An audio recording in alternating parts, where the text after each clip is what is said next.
하겠습니다. 그 이래가 거의 끝나갈 무렵에 아시아에서 온 유대 사람들이 성전에서 바울을 보고 군중을 충동해서 바울을 붙잡아 놓고 소리쳤다. 이스라엘 동포 여러분, 합세하여 주십시오.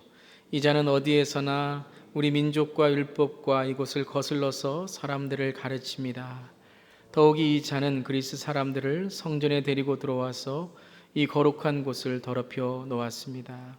이는 그들이 에베소 사람 드로미모가 바울과 함께 성내에 있는 것을 전해 보았으므로 바울이 그를 성전에 데리고 들어왔으리라 생각하였기 때문이다.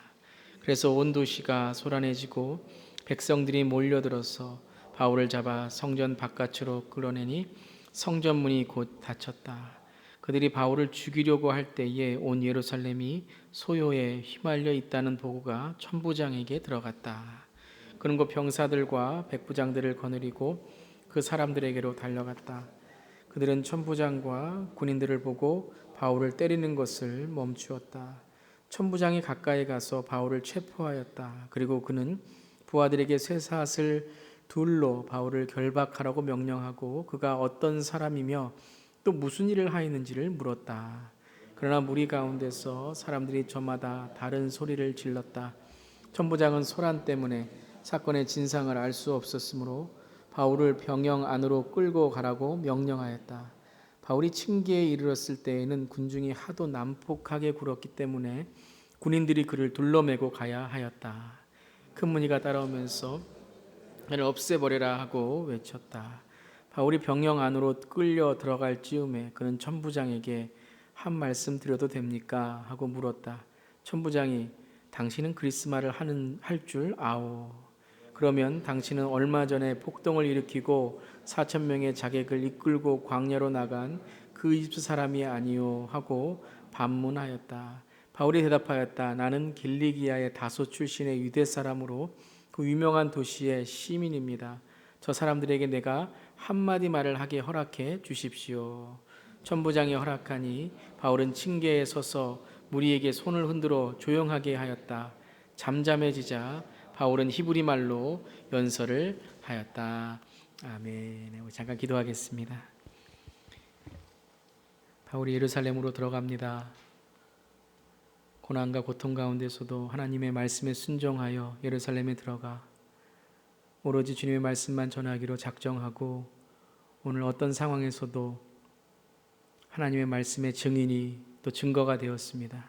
하나님 말씀을 통하여 우리의 귀로만 듣는 시간 되지 않게 하시고 우리의 삶으로 바울이 어떤 신앙을 갖고 살아갔는지를 배우게 하시고 또 우리의 삶 속에 그 신앙을 배워 오늘 내가 살아가는 삶에 하나님께 부끄럽지 않은 삶이 될 수 있도록 우리의 마음에 그리고 우리의 눈에 우리의 귀와 삶에 하나님 눈을 열어주시고 하나님 말씀을 받아들이게 하여 주시옵소서.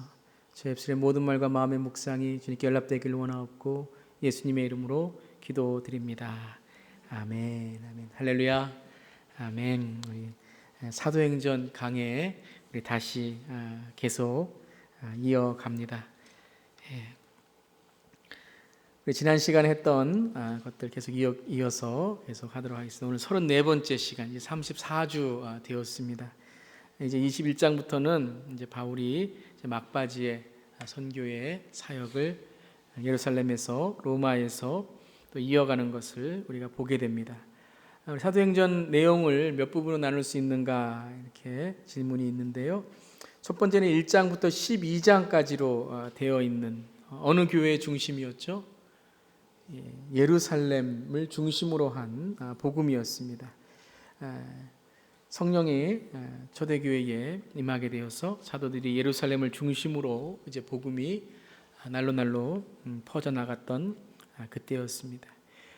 하지만 하나님께서 사마리아와 땅까지 이르러 내 증인이 되리라라는 말씀을 이제 이루시는 거죠.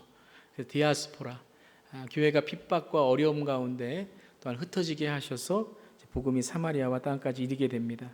그 13장부터는 이제 예루살렘 교회의 중심이었던 이 복음이 이제 안디옥 교회의 중심으로 이제 옮기게 됩니다. 그래서 예루살렘은 이 복음의 시작이었다면 안디옥은 이제 복음의 선교, 복음이 땅끝까지 전하는 데에 전초 기지가 되었던 것입니다. 그다음에 이제 20장까지 우리가 보게 되었고요. 이제 21장부터는 바울이 3차 선교 사역을 마친 다음에 예루살렘으로 돌아옵니다. 예루살렘에 돌아오는 장면이 이제 21장 오늘까지의 그 전 지난주까지의 26절까지의 그 장면을 돌아와서 이제 22장부터 22장인데요. 22장부터 26장까지는 이제 바울이 체포되고 법정에서는 바울에 대한 모습을 쭉 씁니다. 누가가 사도행전에 이 바울이 증거하는, 바울이 법정에서 자기를 변호하는 그 부분을 많이 할애를 합니다. 22장부터 26장까지. 그것을 우리가 볼 때에 이것은 그냥 바울이 변호하는 것으로만 끝나는 것이 아니라 다시 한번 바울이 만난 예수님에 대해서 누가가 사도행전을 통하여 우리에게 전해주고 있는 것입니다. 그 다음에 27장부터 28장은 로마로 가는 항해와 로마에 도착하는 이제 사도행전의 마지막 땅까지 복음을 전하는 바울의 모습을 우리가 볼 수 있습니다. 그래서 크게는 세 부분으로 우리가 나눌 수 있죠. 예루살렘을 중심으로 안디옥으로 다시 예루살렘으로 와서 로마로 이제 복음이 전파되는 그런 세 부분으로 나눌 수 있고요. 좀 더 21장에서 28장을 세미하게 한다면 21장, 22장부터 26장, 27장부터 28장까지로 이어지게 됩니다. 그래서 우리가 사도행전을 볼 때에 이 예루살렘 지역 중심으로 볼 수 있고요. 두 번째는 서신서 중심으로 볼 수 있습니다. 1차 선교 사역은 갈라디아 중심에, 2차 선교 사역은 고린도 중심에, 3차 선교 사역은 에베소 중심에 우리가 서신서를 함께 보면서 사도행전을 이렇게 함께 나누는 방법도 있습니다. 우리가 한 번 더 사도행전을 할 기회가 있으면 다음번에는 제가 서신서하고 연결해서 이렇게 했으면 좋겠다라는 생각을 이제 하게 됩니다. 제가 사도행전을 다시 이렇게 묵상하면서 특별히 이제 바울의 오늘 신앙을 이렇게 가만히 묵상해 보는데요. 여러분, 사도행전이 끝나면 어느 책으로 이어질까요? 사도행전이 책이 끝나면 어느 책으로 이어지는 걸까요? 요한계시록입니다. 사도행전은 서신서와 함께 가는 책이거든요. 서신서와 함께 있는 책이고 사도행전이 끝나면서 요한계시록의 이야기로 이제 우리가 이어지면서 읽을 수 있는 것입니다. 특별히 바울이 오늘 이제 예루살렘에 도착하여서 그의 어떤 신앙을 우리에게 보여주는가? 바로 이 요한계시록의 신앙을 바울이 오늘 살아가고 있는 그 모습을 함께 이제 볼 수 있습니다. 그러니까 마지막 예루살렘으로 가는 길에서 바울은 어떤 신앙으로 나아갔는가? 바로 종말론적인 신앙입니다. 바울이 자기의 인생에서 이제 하나님을 만나는, 하나님을 이제 그 사역을 감당하고 나의 주 예수 그리스도를 만나는 그 길을 지금 가는 거예요.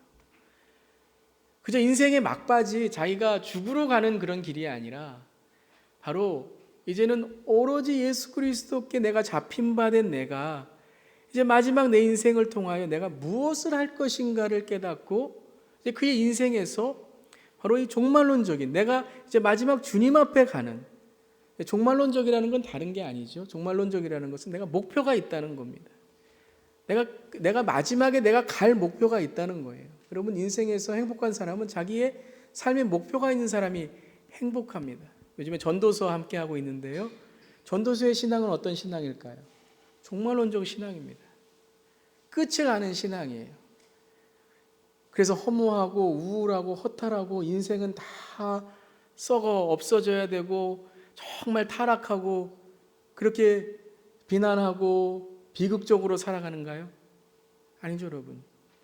그런 인생 속에서 해 아래에 있는 것이 모두 헛되지만 해 위에 있는 하나님을 바라볼 때에 오늘 나의 하루가 목표가 있고 목적이 있다는 것입니다. 여러분, 오늘 바울도 예루살렘으로 갈 때에 분명히 자기의 마지막이란 것을 알고 있었습니다. 성령이 그에게 이제 예루살렘으로 가는 길은 그에게 마지막 길이다. 성령이 일러주셔서 이제 그곳에는 어떤 복음으로 나아가는 것뿐만 아니라 이제는 복음으로 내가 살아가는 그 삶을 고백하게 되죠. 사도행전 20장 22절 24절 우리 2번 아래 있죠. 한번 함께 읽어보겠습니다. 시작. 보십시오, 이제 나는 성령에 매여서 예루살렘으로 가는 길입니다. 거기서 무슨 일이 내게 닥칠지 나는 모릅니다. 다만 내가 아는 것은 성령이 내게 일러주시는 것뿐인데 어느 도시에서든지 투옥과 환난이 나를 기다리고 있다는 것입니다.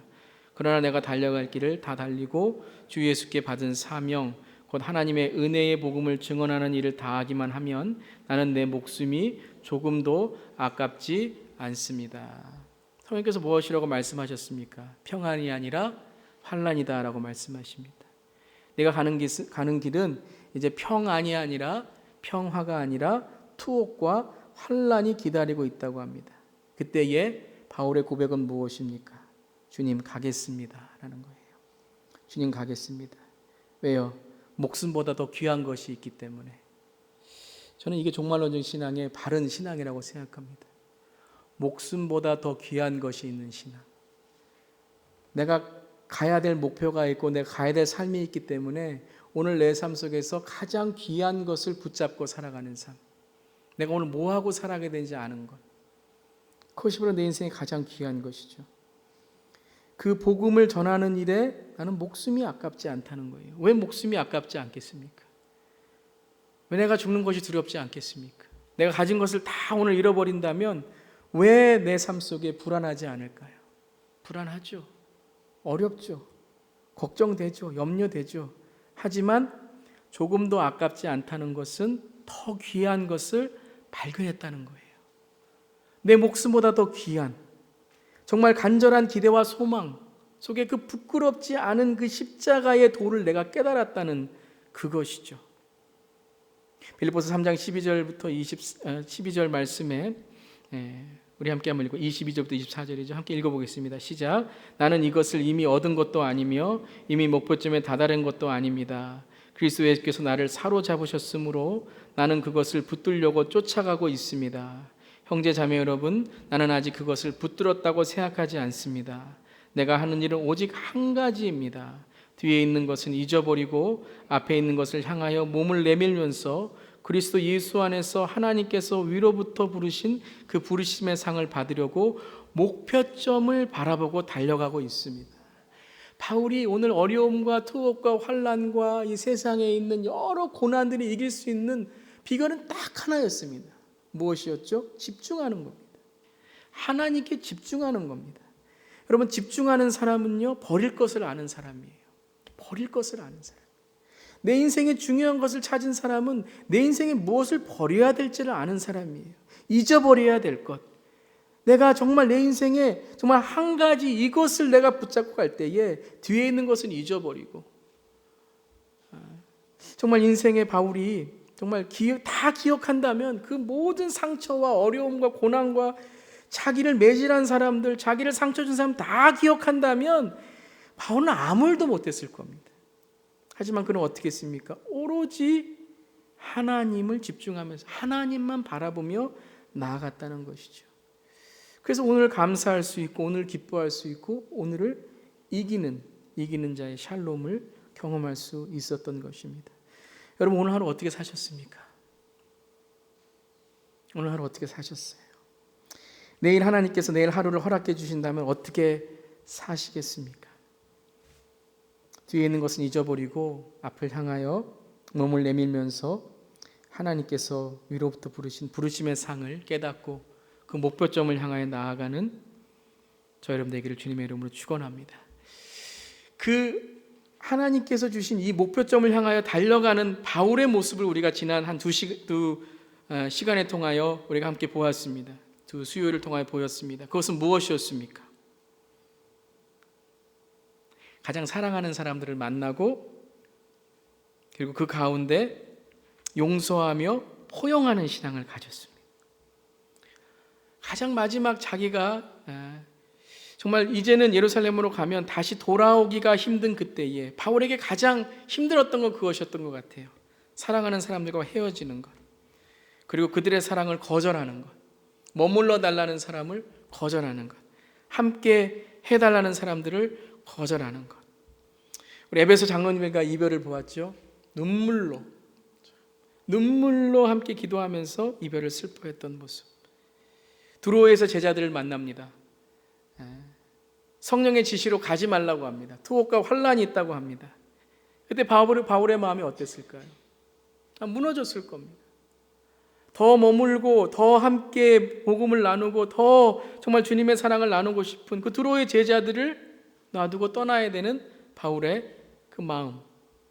그렇지만 그들에게 뭐라고 말합니까? 괜찮다고 말합니다. 나에게는 하나님의 사명이 있다고 말합니다.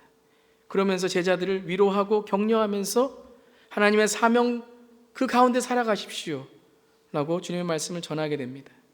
가이사랴에 있는 빌립 집사님의 집을 찾아갑니다. 그 말씀 우리가 읽을 때에 우리가 강조했죠. 여러 날 머물렀다 그랬습니다. 왜 사도행전에 기자는 왜 여러 날 머물렀다는 것을 왜 이렇게 강조했을까? 그것은 그냥 하루 이틀을 머물렀다는 것이 아니라 깊은 관계를 맺었다라는 것입니다. 왜 그렇습니까? 스데반 집사님이 생각났던 것이죠. 바울이 자기가 정말 순교의 스데반 집사님의 돌을 맞을 때에 가장 앞장섰던 그 일, 빌립 집사님을 찾아가서 여러 날 머물면서 자기의 인생에 지나간 인생 속에 있었던 용서받아야 될 일들, 개인적으로 화해해야 될 일들을 마지막 종말론적인 신앙 속에서 빌립 집사님과 또 예언자 딸들을 함께 만나면서 주님의 말씀을 또 기억하고 거기에서 아가보라는 예언자를 통해서 또 성령의 지시, 투옥과 환란이 있을 것이라는 것을 다시 확인받습니다. 그것은 무엇입니까? 자기가 해야 될 일을 다시 확인받는 거예요. 내가 가야 되는 것을 확인받는 거예요. 가지 말라라는 말씀이 아니라 성령을 통해서 내가 해야 될 일을 다시 한번 확인하는 일들을 계속하게 됩니다. 더 놀라운 일들을 지난 시간에 우리 21장 26절까지의 말씀 보았죠. 예루살렘에 도착했습니다. 헛소문이 있었습니다. 루머가 있었습니다. 무엇입니까? 바울이 유대인들이 그러는데 21장 20절에 수만 명이 되는 사람이 율법에 열정적인 사람이 소문이 내길로 이방 사람들 가운데서 유대 사람에게 그 풍속도 지키지 않고 전통도 지키지 않고 하는 그 바울이라는 루머가 막 소문이 일어났습니다. 그때 바울이 어떻게 했습니까? 싸웠습니까? 억울하다 했습니까? 아니죠. 그들의 부탁, 정결 예식을 해달라는, 자기의 비용을 대면서 정결 예식을 해달라는 그 오해를 풀 수 있다면 정결 예식을 거행해달라는 그 말을 바울은 받아들입니다. 포용해 줍니다. 모든 것을 이해해 줍니다. 또한 자기도 용서를 구합니다. 마지막 바울의 종말론적 신앙은 이것이었습니다. 갈 길만 먼 것이 아니라, 갈 길만 지금 바쁜 것이 아니라 내가 무엇을 남겨놓고 갈 것인가도 생각했다는 것입니다. 바울도 마지막 이러한 신앙을 통하여 정말 주님께서 주신 이 정말 사랑의 모습을 보였던 것처럼 베드로도 그랬죠. 마지막에 순교를 통하여 예수 그리스도의 십자가에 거꾸로 달리는 그 죽음을 통하여 주님께서 주신 그 희생을 우리에게 보여주었고, 모세도 광야에서 너는 죽어야 된다라는 그 말씀을 순종하고 인정함으로써 자기의 한계와 자기의 사명을 인정하고 수용했습니다. 여러분, 사도 요한은 어떻습니까? 반모섬에서 있었던 사도 요한, 여러분, 우레의 아들이라는, 번개의 아들이라는 그러한 별명까지 썼던 사도 요한이 요한 1서, 요한 2서, 요한 3서, 요한계시록을 쓰죠. 사랑의 사도가 됩니다. 여러분, 우리가 신앙이 있다는 것, 우리가 마지막을 달려가는 신앙이 있다는 것은 우리에게 무엇을 의미하는 것일까요? 우리의 신앙 속에서 오늘 이 바울이 마지막 자기의 갈 길을 가는데 그가 남겨놓은 것들이 무엇입니까? 화해, 사랑, 용서, 믿음을 굳세게 해주고 교회를 든든히 세워주고 자기가 가는 길 속에서 오늘도 우리가 함께 보지만 마지막까지 복음을 전하려는 그 마음. 참, 여러분, 오늘 바울의 신앙을 보면서 우리가 종말론적 신앙을 갖는다는 것이 무엇인지를 우리가 다시 한번 생각해 보기를 원합니다. 하늘만 보는 것이 아니라 우리가 함께 있는 자들이 어떻게 주님 앞에 나갈 것인가를 생각하게 되는 것이죠. 우리 네 가지를 지난 시간에 잠깐 보았습니다. 어떻게 바울이 이러한 화해와 포용하는 신앙을 가졌는가? 첫 번째는 본질이 아닌 것에 목숨을 걸지 않았다는 것이죠. 본질이 아닌 것, 자기가 할 수 있고 이해할 수 있고 자기가 용납할 수 있는 것을 용납해 주었다는 것입니다. 두 번째는 그들이 이해해 주었다면 이해해 주었습니다. 사도들이 자기를 이해해 주었죠. 이방 선교에서 자기가 그런 이방인들을 받아달라는 것을 예루살렘 공회에서 우리 사도행전 15장에서 받아주었어요. 베드로가 받아주었고 야고보가 받아주었고 다 이방인 선교에 있어서 더 정말로 힘을 실어 주었습니다. 정결 예식 한번 하는 거 어렵습니까? 고집 부리고 나는 그렇게 안 한다고 하겠습니까? 아니죠. 그들이 이해해 주었다면 나 또한 이해해 주는 것입니다. 세 번째는 교회의 덕과 화합을 이해한다면 손해를 손해로 생각하지 않았다는 것이죠. 교회가 하나가 된다면, 교회가 화합한다면 내가 조금 손해보는 것은 손해가 아니라는 것이죠. 하나님의 나라를 위해서 함께 나아가는 것이라는 것이죠. 또한 마지막으로 복음으로 가야 할 길에 사소한 감정으로 막히지 않았다는 것입니다. 마지막까지 그는 무엇이 우리가 해야 될 일인지를 알았다는 것입니다. 자, 정결 예식을 했습니다. 자, 이제 소문이 다 해결된 것 같습니다. 모든 것이 다 이제는 원더풀 릴레이션십, 모든 사람과 다 좋은 관계를 맺은 그러한 상황과 같습니다. 근데 그 상황에서 일어난 것이 바로 오늘 일입니다. 27절 말씀, 그 이래가 거의 끝나갈 무렵에 라는 것입니다. 자, 이 정결 예식을 26절에 보면 범합니다. 네 사람을 데리고 가서 정결 예식을 범합니다. 깨끗하게 전통을 다 지키고, 그리고 정결 기한이 차는 날짜와 각 사람을 위해 예물 바칠 날짜를 신고하면서까지 아주 철저하게 지킵니다. 여러분, 이 정도 하면은 바울이 여러분 정말 이 전통도 중요하게 생각을 하고 모든 것을 다 중요하게 생각하고 사람이라고 생각하지 않겠습니까? 그런데 여러분 27절에 보면 아시아에서 온 유대 사람들이 바울을 핍박합니다. 아시아에서 온 유대 사람들. 여러분, 우리가 계속해서 유대 사람들 계속해서 보았죠. 정말 대단한 사람들입니다. 이 열심이 정말 대단한 사람들입니다. 어디 가든지 간에 계속 바울을 쫓아오는 이 열심, 이 유대인들의 열심. 그러면서 군중을 충동해서 바울을 붙잡습니다. 근데 여러분, 오늘 이 군중들을 충동한 바울의 제목을 한번 보시기 바랍니다. 28절 말씀. 우리 한번 28절 함께 한번 읽어볼까요? 28절 시작. 소리쳤다 이스라엘 동포 여러분, 합세하여 주십시오. 이 자는 어디에서나 우리 민족과 율법과 이것을 거슬러서 사람들을 가르칩니다. 더욱이 이 자는 그리스 사람들을 성전에 데리고 들어와서 이 거룩한 곳을 더럽혀 놓았습니다. 여러분, 방금 바울이 뭐 했습니까? 방금 뭐 했어요? 방금 정결 예식했어요. 방금 성전에 들어가서 깨끗하게 하는 정결 예식을 했습니다. 여러분, 유대인들이 지금 와서 이 트집지 않는 이 죄목이 무엇입니까? 방금 전에 다 해결한 거예요, 여러분. 방금 전에 이미 다 정결 예식을 통하여 전통도 따르고 율법도 따르고 성전에 들어가서 거룩하게 했던 이 일들을 한 것입니다. 머리도 깎고 자기의 미용 비용까지 자기 돈 대면서 깨끗하게 한 이 예식이 끝났는데 아시아에서 유대인들이 와서 뭐예요? 더럽혔다는 거예요. 여러분, 이 유대인들의 이 열심은 어디에서 나온 것입니까? 이 유대인들의 계속해서 핍박하는 이것은 어디에서 나온 것입니까? 교리에서 나온 거예요? 전통에서 나온 거예요? 율법에서 나온 거예요? 하나님을 예배하는 바른 마음에서 나온 거예요? 아니죠, 여러분. 유대인들의 이 계속해서 바울을 핍박하는 것은 시기와 질투입니다. 계속해서 사람들이 바울을 좋아하고 바울을 따라다니고 바울을 정말 열광적으로 그 말씀을 통해서 복음으로 변화되고 정말 복음으로 예수께 돌아오는 이 모습들을 유대인들은 볼 수가 없었던 거예요. 자기만 좋아해야 되고 자기만 인정해 줘야 되고 자기만 따라야 되고 자기의 율법만 율법이고, 그러니까 무엇을 하든지 간에 바울이 지금 정결 예식을 했던 무엇을 했든지 간에 그들의 열심은 바울을 마음에 들지 않았던 것입니다. 그들이 여러분 바울을 잡았다고 생각하시죠? 바울을 붙잡았다고 생각하시죠? 바울을 체포했다고 생각하시죠? 오늘 말씀 읽어보면 오히려 유대인들이 시기와 질투와 그들의 마음속에 온갖 미움과 온갖 정말 마음속에 있는 그러한 더러운 것들로 붙잡혀 있었던 거예요. 바울은 어떤 사람입니까? 바울은 오히려 어땠습니까? 그의 열정은 어땠습니까? 자유했습니다. 어디에 있든지 간에 자유했습니다.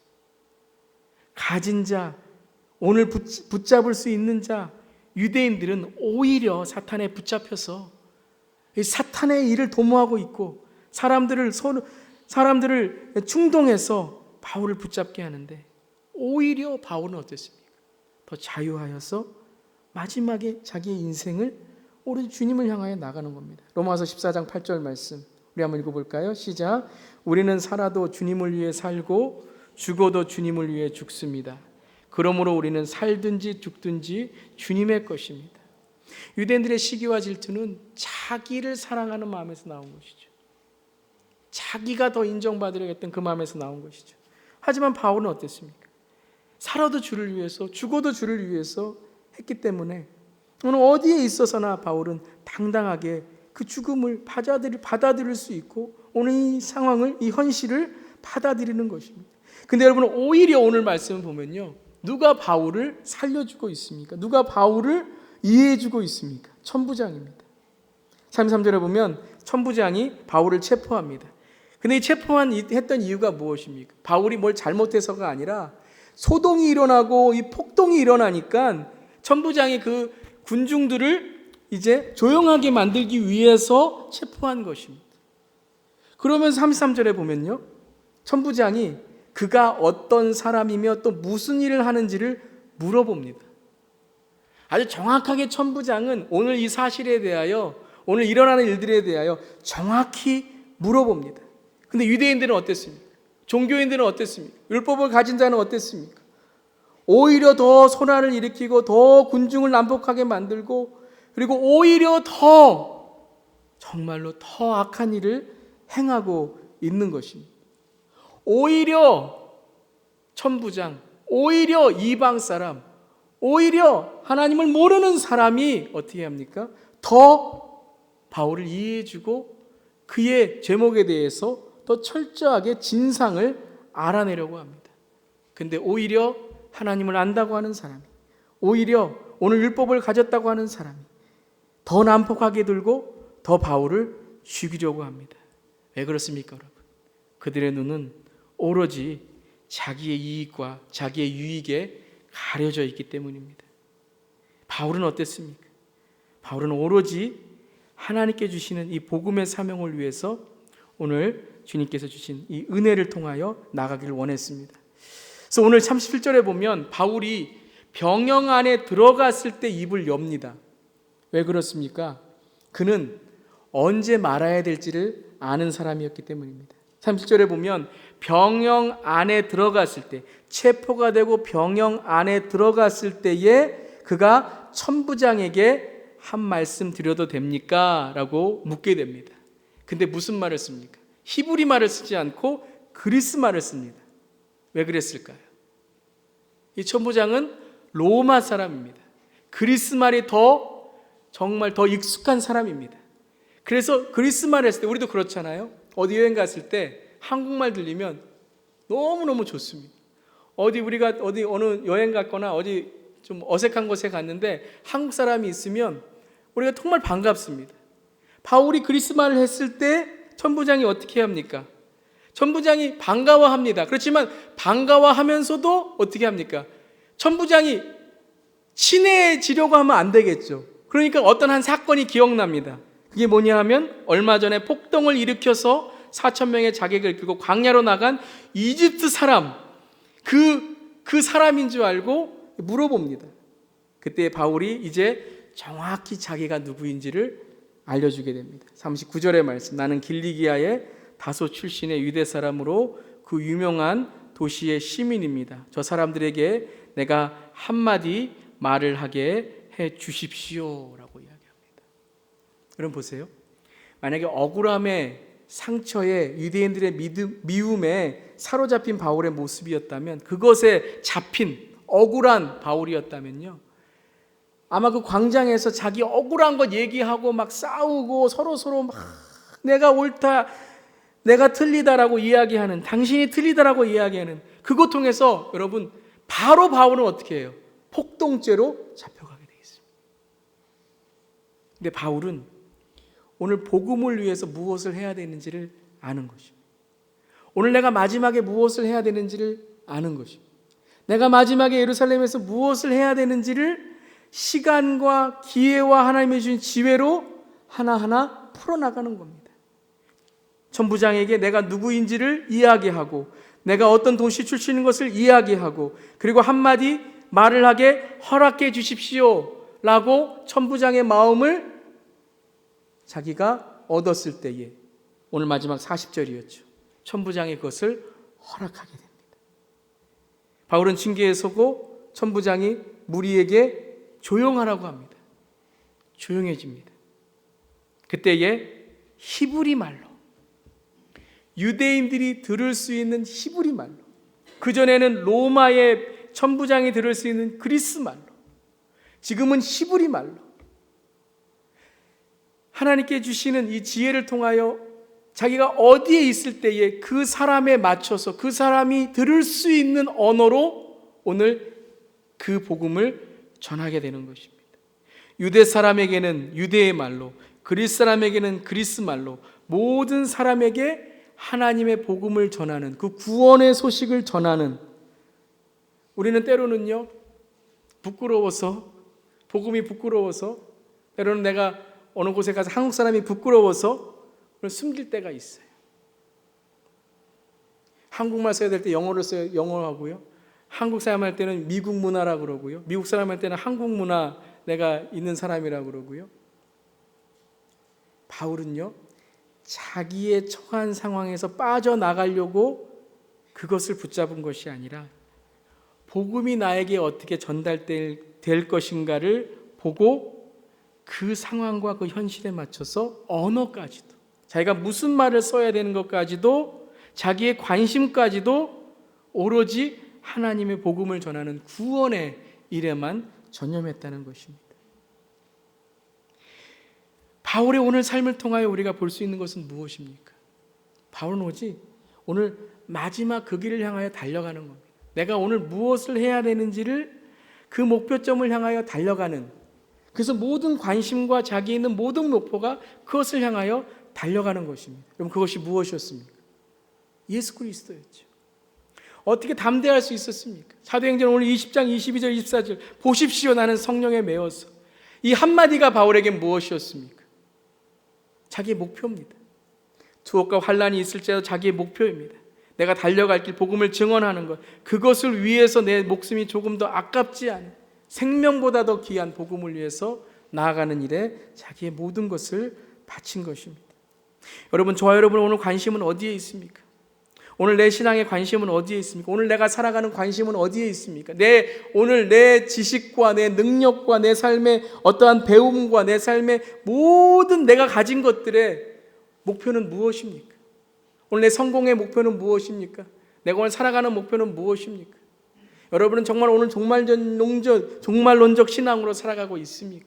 아니면 영원히 살 것 같이, 영원히 가질 것 같이, 영원히 배울 것 같이, 그저 해 아래에 있는 것들을 가지면 내가 행복할 것처럼 살아가는 그 인생, 가져도 끊임없이 갈급한 우리의 인생, 하지만 목표가 있는, 목표를 깨달은 사람, 그 사람은 오늘 바울과 같이 오늘 내가 무엇을 하는 것뿐만 아니라 내가 오늘 어떻게 해야 되는지도 아는 사람이 됩니다. 오늘 마지막으로 고린도전서 10장 31절 33절 함께 한번 읽어보겠습니다. 마지막에 우리 교재에 있습니다. 시작. 그러므로 여러분은 먹든지 마시든지 무슨 일을 하든지 모든 것을 하나님의 영광을 위해 하십시오. 여러분은 유대 사람에게도 그리스 사람에게도 하나님의 교회에도 걸림돌이 되지 마십시오. 나도 모든 일을 모든 사람의 마음에 들게 하려고 애씁니다. 그것은 내가 내 이로움을 구하지 않고 많은 사람의 이로움을 추구하며 그들이 구원받게 하려는 것입니다. 아멘. 아멘. 여러분은 영혼을 위해서 나아가는 이 바울의 이 모습, 마지막을 향하여 나아가는 이 모습, 오늘 저 여러분이 한번 돌아보기를 원합니다. 오늘 이 밤에 하나님의 수요일 저녁에, 이 가을에 밤이 깊어가는 오늘 수요일 저녁에 나는 무엇을 위해 살아가고 있는가? 나의 목표는 어디에 있는가? 나는 정말 예수님을 만난 삶인가? 나는 정말 주님을 만난 예수님을 만난 삶인가? 나는 그 예수의 목표로 살아가고 있는가? 나는 무엇에 잡혀 사는가? 아니면 내가 예수를 붙잡고 살아가고 있는가? 돌아보기를 원합니다. 제가 좋아하는 찬양 중에 그 십자가의 전달자라는 찬양이 있습니다. 바울의 고백처럼 있는 그러한 정말 찬양입니다. 난 지극히 작은 자, 죄인 중에 괴수, 무익한 날 부르셔서 간절한 기대와 소망 부끄럽지 않게 십자가 전케 하셨네. 어디든지 가리라 주 위에 서라면 나는 저날이 그 십자가, 내 몸에 밴 십자가, 그 보혈의 향기 온 세상 채울 때까지. 그리고 후렴이 이렇게 되죠. 살아도 주를 위해, 죽어도 주를 위해, 사나 죽으나 난 주의 것. 십자가의 능력, 십자가의 소망, 내 안에 주만 사시는 것. 후렴만 함께 할까요? 살아도 주를 위해, 죽어도 주를 위해, 사나 죽으나 난 주의 것. 십자가의 능력, 십자가의 소망, 내 안에 주만 사시는 것. 우리 한번 시간에 기도하겠습니다. 우리 시간 눈을 감고 우리 기도하면서 나는 오늘 무엇에 잡힌 삶인가 우리 돌아보기를 원하고요. 난 정말 종말론적인 신앙을 오늘 살아가고 있는가? 영원히 우리가 살 것 같은 우리의 인생이지만 하나님, 우리의 인생은 끝이 있습니다. 근데 끝이 있는 것만 깨닫는 게 중요한 게 아니라 무엇을 목표로 살아가는가가 중요한 것입니다. 저 여러분의 신앙의 목표는 무엇입니까? 삶의 목표는 무엇입니까? 오늘 살아가는 목표는 무엇입니까? 정말 바울과 같이 내 기쁨, 내 슬픔, 내 고난, 내 고통, 내 행복까지도 예수라고 말할 수 있으십니까? 예수를 부르짖고 있지만 정말 우리의 마음 깊은 곳에 유대인들처럼, 종교인들처럼, 율법주의자들처럼 온통